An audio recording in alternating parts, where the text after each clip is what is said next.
Welcome to the Explainer.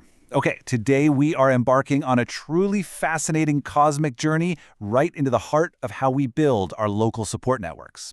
And we're going to be guided by some absolutely incredible astrological insights. Whether you're deeply rooted in your current neighborhood or maybe you just moved to a brand new city and you're trying to find your people, the concepts we're exploring today are literally going to change the way you look at the streets around your home. So let's just dive right into this. At the core of everything today is a very specific astrological placement. The moon in the 11th house. Now, in astrology, the moon governs our inner emotional world, our instincts, and that deep need we all have for comfort. The 11th house, on the other hand, is the realm of friendships, groups, and society at large. So when you put the moon in the 11th house, you get this incredibly powerful, hyper-localized focus on emotional connection. To use a simple nature analogy here, think of this placement kind of like the root system of a mighty redwood grove. Above ground, each tree looks like a total individual, right? But beneath the soil, all their roots are intertwining. They're holding each other up, sharing nutrients. That's what this placement is all about, building that hidden, vital network of support right exactly where you live. To unpack all of this, we're going to explore 4 main phases today. 1. Cultivating local connections. 2. Becoming the emotional anchor. 3. Vulnerability and collective healing. And finally, 4. Finding your chosen family. Let's get into it. Part 1. Cultivating local connections, or as I like to call it, the seeds of proximity. All right, kicking off our sequence of 10 lunar predictions, the very first insight really establishes the soil we're planting in. At this foundational step, if you resonate with this lunar placement, there's just this innate magnetic pull towards supportive individuals. It's exactly like a blooming flower that naturally attracts pollinators in its immediate environment. You naturally draw on people who don't just want to be casual acquaintances, but who genuinely want to offer you emotional support that honestly feels akin to family. Which brings us seamlessly to prediction number 2 in our sequence, taking that magnetism and placing it right on your literal doorstep. Think about your own neighbors for a second. We so often expect deep support to come from our distant friends, but here, proximity is power. When I first moved to my neighborhood, I actually practiced 3 really simple daily activities. I started taking a morning walk at the exact same time to meet the morning crew. I became a regular at just one local coffee shop, and I joined a hyper-local neighborhood app to help organize a quick street cleanup. And you know what? Through those basic daily rhythms, nearby people very quickly became my everyday emotional landscape.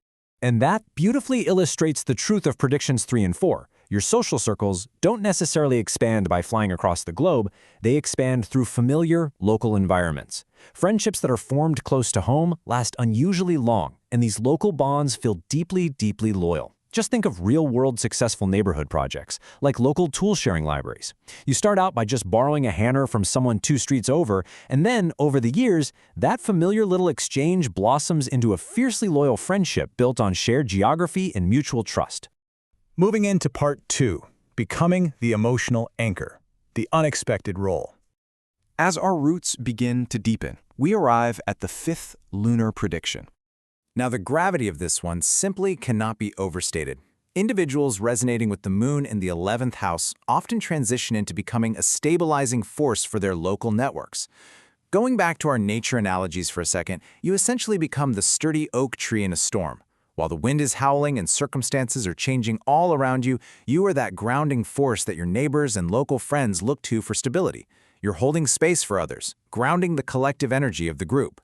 But then we hit prediction number 6, and this is where the astrological chart brings in a really delightful element of surprise. What is profoundly interesting here is the contrast.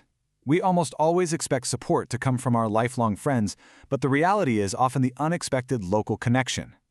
During a massive winter snowstorm a few years back, the people who actually checked on me weren't my childhood friends living 3 states away. It was the elderly couple from right across the street who literally brought over firewood and hot soup.